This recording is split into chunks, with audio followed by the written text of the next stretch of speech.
ప్రస్తుతం మామిడి తోటల్లో ఆకులు మందంగా రావటం, పెలుసు బారటం, వంకర్లు తిరుగుతున్నట్లు చాలా చాలామంది రైతు సోదరులు సందేహం వెలిబుచ్చుతున్నారు.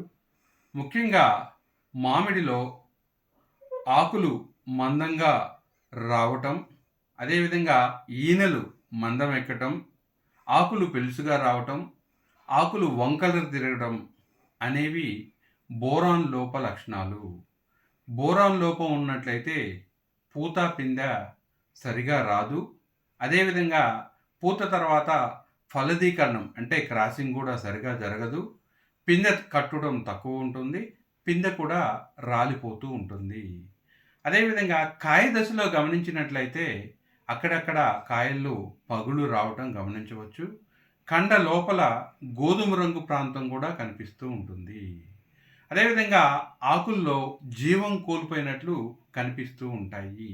ఈ బోరాన్ లోప లక్షణాలు మామిడిలో ప్రస్తుతం నివారించుకోవాలంటే బొరాక్స్ అనే మందు 2 గ్రాములు లీటర్ నీటికి చొప్పున కానీ, లేదా నీటిలో కరిగే బోరాన్ 1 గ్రాము లీటర్ నీటికి చొప్పున కానీ కలిపి పిచికారీ చేసుకోవడం ద్వారా ఈ యొక్క వంకరు తిరిగే ఆకులు మామిడిలో నివారించుకోవచ్చు.